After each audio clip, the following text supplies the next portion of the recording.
s'intéresser aux liens donc, entre les restos et les pouvoirs publics, communes, départements, régions.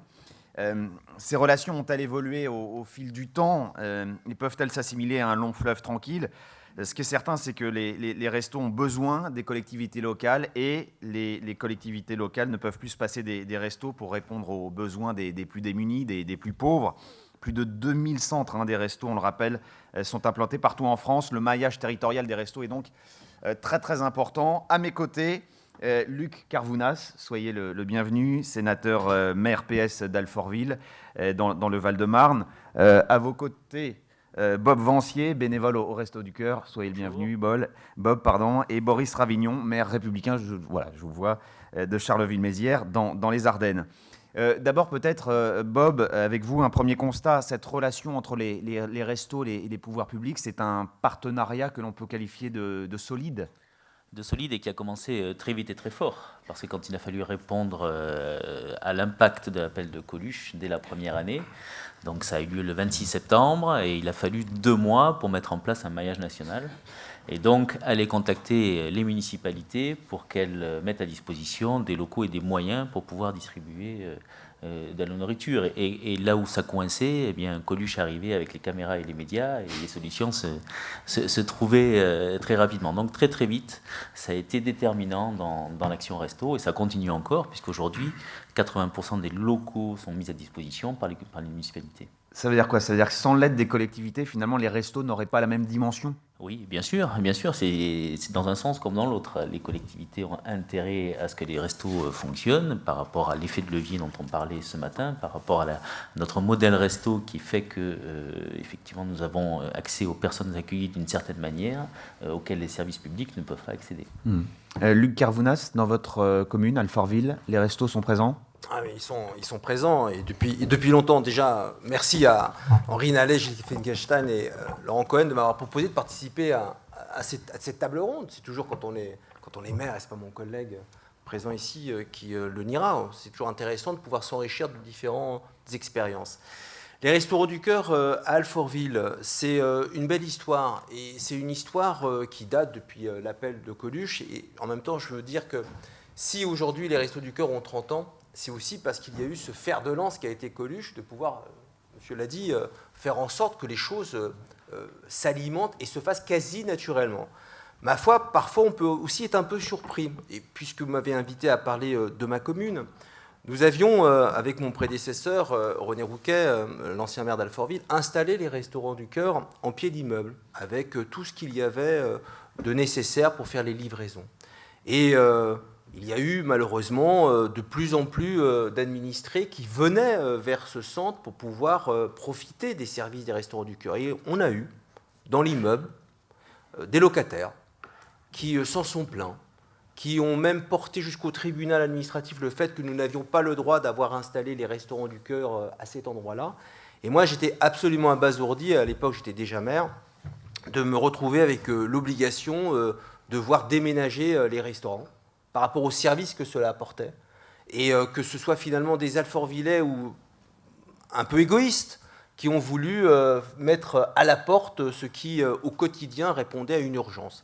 Alors on a essayé de trouver une solution. Elle a été, dans un premier temps, une solution transitoire. Et puis, d'un malheur, j'ai eu un bonheur, puisque lorsque le centre de tri postal en centre-ville m'a annoncé, la Poste m'a annoncé, on part, monsieur le maire, j'avais du coup des locaux industriels extrêmement bien organisés pour pouvoir me dire, c'est là que je vais mettre mes Restaurants du Cœur. Et donc, on a fait ce travail-là, et moi, je suis très heureux qu'aujourd'hui, on ait donné une capacité pérenne à pouvoir apporter un service où, malheureusement, les Restaurants du Cœur d'Alfortville sont, de tous ceux qui sont en Val-de-Marne, ceux qui donnent le plus de repas par mois, et qu'on constate chaque année, parce que nous avons même les intersaisons, en fait, nous n'arrêtons quasiment jamais. Je remercie le président des Restaurants du Cœur et tous les bénévoles qui font ce travail vraiment sur quasiment toute l'année, et où on a pu aussi apporter d'autres services que seulement le service, évidemment, du repas. Vous observez un besoin croissant? Non seulement un besoin croissant, mais aussi j'observe qu'il y a aujourd'hui des étudiants qui viennent au Restaurant du Cœur. J'observe qu'il y a des fonctionnaires territoriaux qui viennent au Restaurant du Cœur. Il y a eu aussi une décrispation par rapport au fait d'aller au Restaurant du Cœur. Et cette décrispation, quand on parle de synergie entre les collectivités et les Restos du Cœur, elle doit aussi se permettre parce que le lieu, l'endroit, n'est pas un endroit honteux, mais c'est un endroit où on est fier aussi de pouvoir se retrouver effectivement dans des moments de solidarité pour avoir de quoi se nourrir, mais aussi de pouvoir se retrouver avec des endroits organisés, avec des services sociaux, avec des problèmes où on peut avoir des permanences pour aider celles et ceux qui n'iraient pas forcément vers d'autres guichets que celui-là, et puis de développer d'autres activités, parce que les restaurants du cœur, on le connaît au travers, encore une fois, du panier, mais pas seulement. Et donc ça, ce travail-là, il faut le mener. Pour finir, je ne veux pas monopoliser la parole à la tribune, ma collectivité, c'est une ville populaire. Voilà, elle compte 47 000 habitants, 21% de la population, malheureusement, sont sous le seuil de pauvreté. La responsabilité d'une collectivité territoriale, c'est notamment au travers de son CCAS de répondre présent. Et si je dis cela, c'est que j'ai le sentiment d'enfoncer une porte ouverte. Mais il y a aujourd'hui en France des collectivités territoriales, sans rentrer dans des polémiques, qui refusent même, avec leur CCAS, la domiciliation, qui est juste la porte d'entrée à pouvoir avoir accès à tous les services. Et donc cela, il faut que les Restos du Cœur aussi regardent là où ils sont implantés dans les communes, à peut-être faire un travail de lobbying pour que les choses se passent bien pour ceux qui en ont besoin. Et donc moi, je dis merci évidemment à ce qu'ils font. Et je dis merci en général à toutes les associations, parce que j'ai les Restos du Cœur. Moi, j'ai cette chance d'être le maire d'une ville qui a connu les 8 dernières années de l'Abbé Pierre dans sa commune, où aujourd'hui nous avons une résidence avec la Fondation de l'Abbé Pierre qui accueille de toute la France des personnes qui sont en grande nécessité, où nous avons dans ma collectivité, avec Pascal Boitard, inauguré une maison départementale avec des crèches pour les mamans monoparentales qui sont en grande nécessité et qui ont aussi eu besoin d'être accompagnées, où nous avons le secours populaire, le secours catholique, les petits frères des pauvres, il y a les services municipaux, et il y a donc tout ce tissu associatif. Si je dis cela, c'est que son encore esprit critique, j'entendais la conclusion de Bruno Le Maire vis-à-vis des Restos du Cœur. On voit qu'il n'a pas l'expérience d'être un maire, parce qu'en général, les collectivités travaillent avec les associations, et les collectivités qui développent ce tissu associatif sur tous les sujets ont toujours à cœur de se rendre compte que, évidemment, et heureusement, les associations savent bien faire mieux que nous, les maires et les services municipaux, et c'est donc en cela que nous devons les accompagner. C'est pourquoi la ville d'Alfortville accompagne les Restaurants du Cœur à Alfortville. On va partir dans les Ardennes. Boris Travignon, je vous remercie à double titre d'être là, parce que je crois que vous avez fait beaucoup de voitures pour nous rejoindre ce matin. Vous avez pris la route, merci à vous. Charleville-Mézières, donc, et les restos sont également présents. Les restos répondent à un besoin de vos administrés. Oui, un besoin absolument fondamental. On a 3 centres qui opèrent sur la ville depuis effectivement les années 80. Donc je crois qu'il y a eu aussi, alors j'étais naturellement pas élu à cette époque-là, mais une mobilisation très forte qui s'est organisée, qui se maintient encore aujourd'hui. Et moi j'ai vraiment le sentiment qu'avec cette initiative, on a fait naître un objet quasi inouï, inédit sur le plan administratif français, une sorte de service public local de fait. C'est-à-dire qu'ils sont logés dans des salles municipales. Et c'est important qu'on apporte ces locaux qui sont en général bien placés, entretenus et qui peuvent accueillir les nombreuses personnes qu'ils doivent recevoir, les différents centres des restos.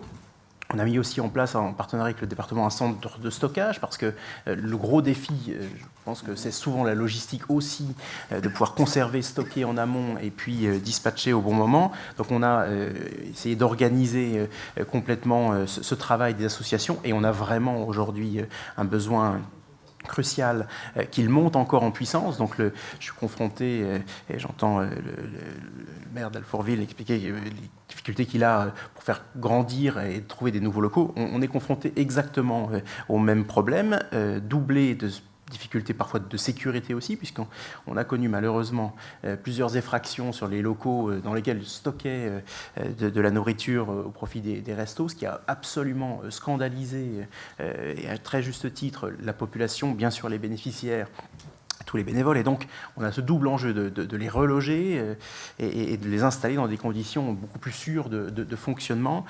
Et finalement, à quelque chose, malheur est bon, c'est le départ sur un quartier de la CAF qui se recentre et qui va nous libérer des locaux très prochainement. On va pouvoir installer le centre le plus important de la ville dans de bien meilleures conditions. Et puis également la Poste, le centre de tri qui, là aussi, n'a plus d'utilité et qu'on va investir parce qu'il y a des quais de chargement, il y a des espaces logistiques, des espaces de bureaux. Et nous aussi, on est en train de porter ce projet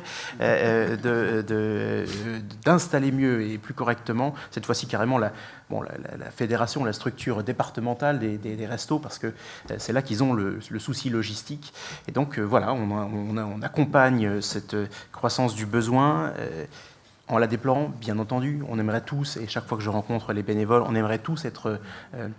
ils font un boulot que vous ne pouvez pas faire, c'est ça? Alors, ils font un travail dont on ne pourrait pas se passer aujourd'hui, et s'il fallait que nous le fassions, s'il fallait que ce soit les CCAS des différentes villes, des différentes communes qui organisent ce travail, ce serait, il faut bien tous le percevoir, un effort considérable en plus pour les municipalités. La chance formidable des restos, c'est de reposer sur du bénévolat, c'est-à-dire des gens profondément engagés, investis, convaincus de ce qu'ils font, et qui apportent leur générosité dans le travail qu'ils font. Si nous devions les remplacer, eh bien, ce seraient des moyens que nous ne pourrions pas mettre à l'action, justement, qu'on mène en parallèle, parce qu'il y a l'action des restos, distribution de nourriture et un certain nombre d'autres services, mais nous avons, j'imagine, tous les CCAS de France ont cette vocation, même si l'ampleur n'est pas toujours la même, on doit intervenir avec des secours. C'est-à-dire que, malheureusement, le fait d'apporter la nourriture, ce n'est pas toujours suffisant. Quand on veut vraiment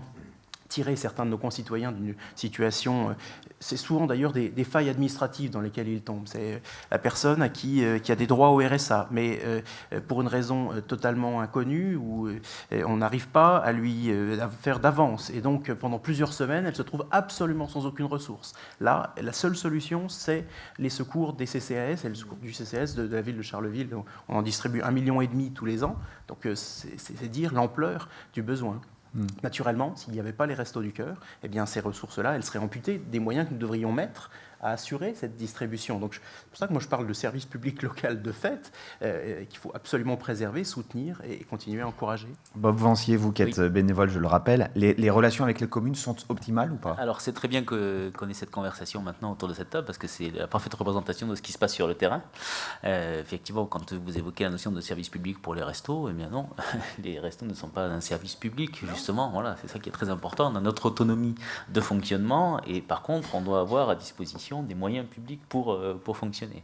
Et effectivement, pour parler des petits freins qu'on commence à vivre maintenant, c'est qu'on a tendance à nous transformer comme une délégation des services publics.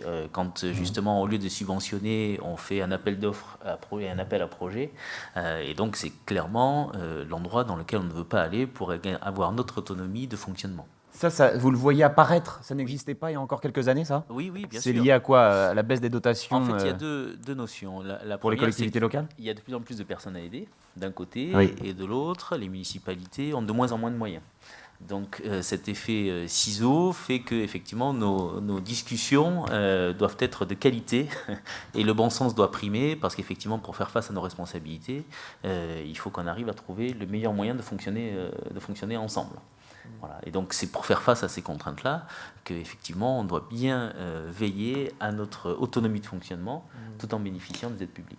Luc Carvounas ou Boris Ravignon, vous faites appel à... Vous recourez à des appels au projet ou pas? Non, pas du tout. Non. Pour moi, je l'ai dit, les Restos du Cœur, comme tous les autres acteurs associatifs, sont des associations.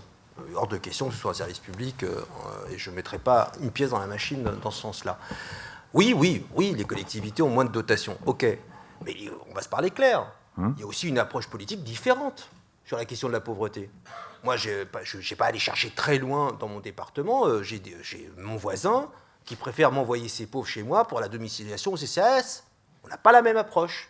Il faut dire les choses. Et moi, je félicite mon collègue nouvellement élu maire de sa commune qui a repris à son compte tout ce qui a été porté depuis des années dans sa collectivité parce qu'il a le sens de l'intérêt général. Et vous avez hésité, Boris Ravignon? Absolument pas, on n'a jamais hésité. On a même, dans les difficultés que nous connaissons aujourd'hui, sanctuarisé les moyens dédiés au CCAS, justement pour éviter de faire porter sur les plus pauvres les ajustements et la recherche d'économies que nous devons faire. Mais je voudrais revenir sur l'expression de service public de fait. C'est absolument pas une volonté d'institutionnaliser ou de municipaliser l'action des Restos du Cœur. Moi, cette expression, elle reflète surtout le fait que vous rendez un service qui est d'intérêt général. C'est ça le sens de ce que je voulais dire. Et à ce titre, il est logique que la collectivité mobilise des moyens publics pour l'assurer. Et d'ailleurs, beaucoup, heureusement, de services d'intérêt général ne sont pas rendus directement par des structures publiques. Elles le sont parfois, et très bien, par des associations, et on n'est pas obligé dans ce domaine, effectivement, de passer par une mise en concurrence qui n'aurait pas de sens. Les bénévoles, les structures sont installées, elles rendent un service formidable, il n'y a absolument aucune raison, aucun motif d'aller remettre en concurrence, je ne sais quoi, pour attribuer finalement cette aide. Donc, entendons-nous bien, moi, l'expression, elle était surtout pour valoriser le travail qui est le vôtre et l'utilité de ce que vous faites. La baisse des dotations, Bob Vancier, baisse des dotations en collectivité, vous la percevez, vous la ressentez, vous, au resto, ou pas? Oui, bien sûr, la tension, elle est réelle. Quelle forme? Les contraintes, elles sont là. Il faut discuter chaque année avec plus ou moins de bonheur et aller défendre les dossiers, les demandes de subventions, bien sûr. Mais après, c'est parfaitement compréhensible. Les contraintes sont complètement différentes, même par rapport aux collectivités territoriales qui sont effectivement les mairies, les départements et les régions. Voilà, surtout que depuis cette année maintenant, avec la nouvelle loi concernant la répartition territoriale, il n'y a plus de clause de compétence générale. Donc maintenant, chaque niveau va avoir ses compétences pour intervenir. Donc ça va influer notre demande d'aide au niveau du public. Luc Carvounas, je vous connais un peu, vous ne pratiquez pas la langue de bois. Avec la baisse des dotations, il y aurait des communes qui seraient tentées à avoir un droit de regard, finalement, sur l'action des Restos du Cœur. Je te prête des locaux, en échange, je veux quand même savoir un peu ce que tu fais. Est-ce que vous pratiquez ça à Alfortville?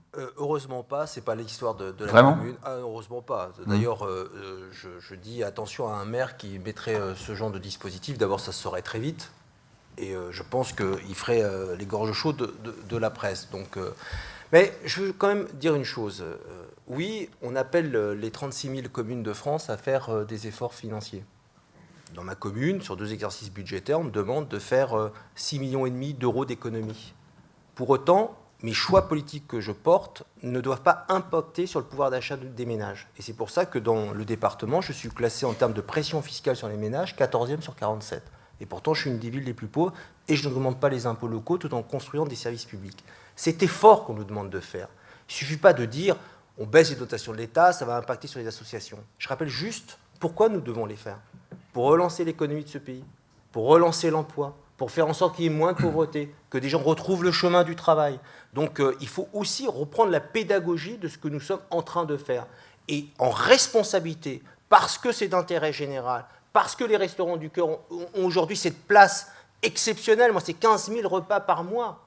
Évidemment que je ne pourrais pas me suppléer à ce service, qu'il nous faut faire des choix politiques. C'est pour ça que je dis, in fine, dans nous les maires, ce que nous faisons avec les restos ou avec les autres associations, c'est un choix politique. C'est la conception que nous avons de l'humain et de sa place dans la société. Soit on lui tend la main et on met des dispositifs pour le faire sortir de là où il est, soit on tourne le dos, et malheureusement ça existe, et alors on fait pour d'autres, mais là ce n'est pas la vision visiblement que nous partageons, mon collègue maire ici présent et moi-même.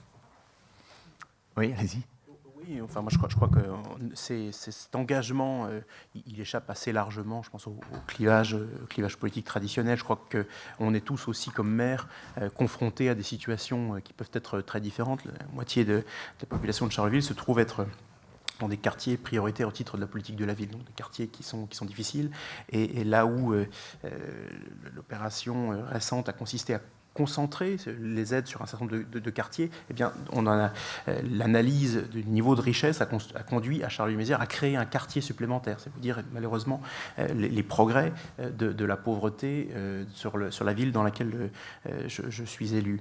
Mais je crois qu'il faut qu'on ait tous conscience, et je crois qu'il faut qu'on se le dise, qu'on est là et on travaille pour essayer d'alléger les effets de la pauvreté.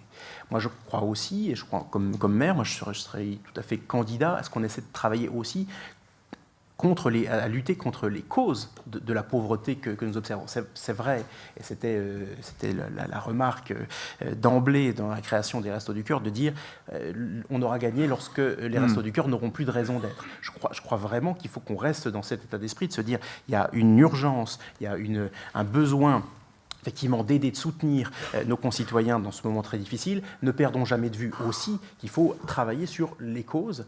Et il y a un sujet, c'est nous de se saisir au niveau de Charlie Mézières, c'est par exemple l'illettrisme qu'on constate et qui est extrêmement important et qui, alors, c'est pas la peine que je l'explique ici, mais un obstacle à l'employabilité, à l'insertion professionnelle, sociale. Et donc ça, c'est un sujet sur lequel très certainement, on essaie de travailler aussi avec les restos, pas là encore...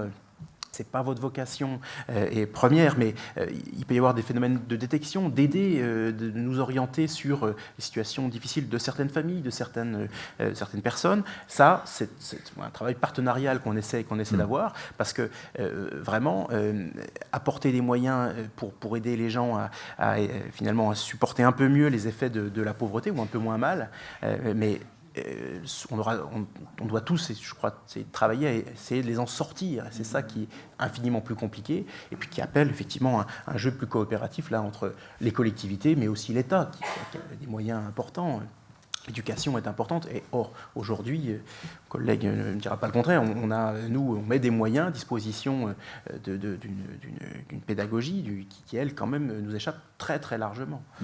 Bob Vancier, justement, si l'on revient sur les liens communes Restos du Cœur, en préparant cette table ronde, j'ai compris qu'il y avait une tentation de mutualiser parfois, Oui. les locaux. Qui est, entre associations. Qui peut être une orientation de gestion saine quand on s'est dit, quand on a des dotations en baisse, voilà, exactement, ça paraît pas on absurde. peut essayer de rationaliser, c'est ça. Ouais. Mais par contre, c'est qu'une partie du raisonnement, parce qu'effectivement, d'abord les associations sont sont complémentaires. Une chose. Ensuite, toutes celles qui sont en place, ont un public, chacune ont un public. Il n'y en a pas qui ont des structures qui ne fonctionnent pas, faute de monde. Donc, tout le monde doit bien être présent dans son autonomie de fonctionnement, parce que les fonctionnements sont différents. Et puis, l'autre aspect, c'est qu'en créant une plateforme, effectivement, d'interlocuteurs des associations aidant les plus démunis, on se coupe d'à peu près, pour nous, 40% des dons, puisque quand les dons sont perçus par les associations. Et si les plateformes percevaient ces dons, effectivement, les gens donneraient beaucoup moins. Donc il y a un aspect, là aussi, ciseau, qui ferait qu'on ne peut pas se permettre de travailler sur une plateforme commune. Il faut qu'on ait notre indépendance. Il y a eu aussi des velléités... Vous obtenez systématiquement satisfaction quand on vous propose de mutualiser vos locaux avec une autre association ? C'est le bon sens qui prime. Je crois qu'effectivement, on a chacun notre identité et notre mode de fonctionnement, et c'est ça qui fait notre force à chacun. Donc vous obtenez satisfaction. Oui, c'est difficile, on parle, on discute, mais on construit ensemble dans le bon sens. C'est une idée qui vous a traversé l'esprit, vous, par exemple, de mutualiser les locaux municipaux ? Pour les restos ? Pour les restos, oui, mutualiser avec d'autres associations ?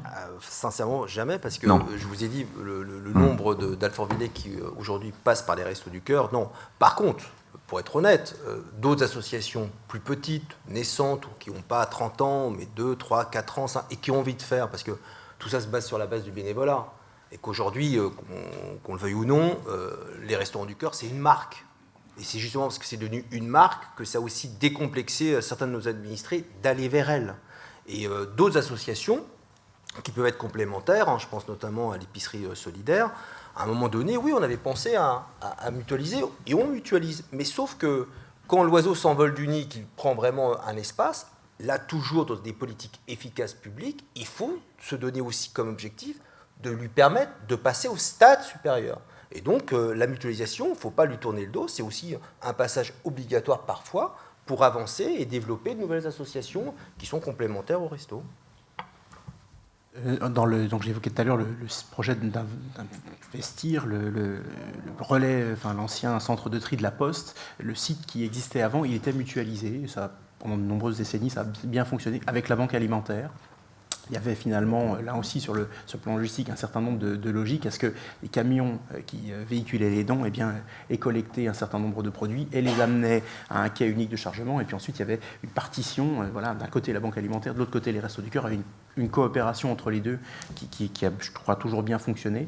Et un des sujets qu'on a à régler, c'est justement d'arriver à maintenir cette collaboration, parce que les deux associations localement ont pris l'habitude, je crois, de bien travailler, et elles souhaitent finalement plus se séparer aujourd'hui. Alors, chaque cas a ses spécificités, mais le tout, c'est de bien préserver notre autonomie de fonctionnement. Voilà, c'est vraiment, c'est parfaitement représentatif de ce qui peut se passer sur le terrain. Gardez votre micro ouvert, Bob Vancier, j'ai une question qui fâche. Est-ce que vous trouvez que les communes vous facilitent toujours la tâche Toujours, après explication, oui. Après qu'on soit allé Il faut défendre... argumenter. Oui, bien sûr qu'il faut argumenter, mais c'est logique, ils ont des contraintes grandissantes. Donc oui, il faut aller, je ne dis pas porter le fer, mais il faut aller discuter, expliquer la plus-value de nos actions pour que à la sortie, et là ça fonctionne très bien, à la sortie, les collectivités territoriales nous aident. Il y a davantage de tâches administratives que par le passé ? Oui, bien sûr, et là aussi, on se bat pour éviter ça, parce que effectivement, chaque projet, chaque demande de subvention a ses documents spécifiques à produire. Et Plus qu'avant. Plus qu'avant, et donc il faut absolument de notre côté qu'on s'étoffe en nombre de bénévoles, justement, pour effectuer ce travail administratif, pour que ce ne soit pas au détriment de la qualité de la relation qu'on peut avoir avec les personnes qu'on accueille. Voilà. Mais on a quand même espoir, puisqu'il y a une ordonnance là, du 22 juillet qui opte dans ce sens pour la simplification des démarches administratives pour les associations. Pour les associations et pour l'État tout court. J'ai compris qu'il y avait un secrétariat d'État qui était en charge de la simplification administrative, Luc Carbonat. Non, je ne vous regarde pas. Vous appartenez au Parti Socialiste, si je ne m'abuse. Oui, donc sur cette relation, bon, on a bien compris qu'à Alfortville, ça fonctionne. Charleville-Mézières aussi. De façon générale, voilà, les relations sont, on les qualifie comment ? De bonnes ? On les qualifie de bonnes. Malheureusement, je ne crois sincèrement pas que les Restos du Cœur s'arrêteront un jour. Voilà. Aujourd'hui, ils ont pris une place. On peut se le dire pour se faire plaisir, pour se donner un objectif. Aujourd'hui, ils ont pris une place. Et moi, je suis très surpris. Alors, je ne sais pas, peut-être que c'est spécifique à ma commune, mais par les bénévoles. Parce qu'ils ont tous les âges. Des seniors, des actifs, des jeunes étudiants. Et souvent, on se voit plusieurs fois dans l'année, tous les bénévoles présidents. Toujours ce qui ressort, c'est je donne du temps, évidemment, pour être utile. Et monsieur, vous le disiez, c'est pas que recevoir quelqu'un, prends ton repas et à demain. C'est une relation humaine, avant tout. Chez moi, c'est plus d'1 millier de familles qui sont concernées. C'est un suivi au quotidien. Donc ça donne un poids administratif, malheureusement aussi, plus lourd pour les bénévoles, c'est de pouvoir, et je comprends en entendant le maire de Charleville, qu'il y a différents restaurants du cœur. En fait, on a le socle commun, et puis après, en fonction de ce qui peut se mettre en œuvre, on a différents sujets qui peuvent se développer. Donc tout ça, c'est une fine équation qui a cranté, qui est aujourd'hui prégnant dans notre territoire, qui est là. On peut dire heureusement ou malheureusement. Moi, je dis, c'est là, et c'est très bien, parce que c'est une marque. Et qu'aujourd'hui, on en a besoin, et que ça nous permet aussi à nous, les politiques, avec ce que nous mettons en œuvre, d'être adossés à des gens compétents, bénévoles certes, mais des compétents, et qui ont ce souci de pouvoir aussi nous éclairer, nous alerter, nous alarmer. Et si je dois conclure une chose, c'est que je constate que quand on traite, notamment avec notre CCAS, avec EDF, GDF, avec Veolia, avec tout ce qu'il fait pour ne pas couper la facture. Hein. C'était 1600 dossiers à Alfortville avec EDF, GDF en 2014. C'est pas rien. Et je vois que ça fonctionne plus avec l'entreprise privée que parfois avec certaines administrations d'État. Donc peut-être qu'un jour, tout le monde dit simplification, mais on se rend compte d'une année sur l'autre qu'il faut tout plus et encore simplifier. C'est pas moi qui ai créé le secrétariat d'État, la simplification. C'est pas moi non plus, ça tombe bien. Bob Vancier, le message qu'il faut retenir, c'est quoi ? C'est collectivité locale, aidez-nous, mais laissez-nous faire. Oui, bien sûr, et en autonomie de fonctionnement, mais surtout, vous avez intérêt à nous aider. Puisque l'effet levier dont on parlait ce matin, ne serait-ce qu'au niveau économique, 1 pour 6, c'est-à-dire que pour 1 euro de finances publiques, eh bien, on développe 6 € de moyens sur le terrain. Ça, c'est une chose. Et puis, ça, c'est l'aspect purement économique. L'autre aspect, c'est l'aspect social et humain. Effectivement, nos 70 000 bénévoles qui sont sur le terrain en face des personnes que l'on accueille et qui les aident à s'en sortir. Boris Ravignon, pour le mot de la fin. Oui, alors si c'est le mot de la fin, je voulais simplement rebondir sur votre question. Les relations qu'on a avec les Restos du Cœur sont au niveau local excellentes. Et puis, on essaie vraiment de donner, de leur apporter, dans la mesure du possible, tous les moyens. On va avoir un gros sujet à essayer de traiter ensemble. C'est celui de l'application de la loi anti-gaspillage, celle qui est de disposition qui invite à travailler avec la grande distribution au niveau local et les associations bénéficiaires. Donc ça, on a lancé le groupe de travail il y a quelques jours, même si on n'est pas encore tout à fait certain que la disposition soit complètement applicable, et puis c'est un peu contesté par une partie des acteurs de la grande distribution localement, mais ça va être à nouveau un sujet sur lequel il faudra que collectivités et associations fassent un front commun pour, je crois, essayer d'obtenir les choses qui se passent au mieux. Il ne s'agit pas non plus d'avoir une logistique démentielle pour les associations à mettre en place, parce qu'on se ferait à ce moment-là plaisir à bon compte, mais on transférerait le problème notamment au Resto du Cœur et à d'autres associations humanitaires. En revanche, c'est peut-être une opportunité à saisir pour apporter encore davantage de moyens alimentaires. Et on sait que malheureusement, ça restera très, très apprécié par tous les bénéficiaires. Merci beaucoup. Merci infiniment.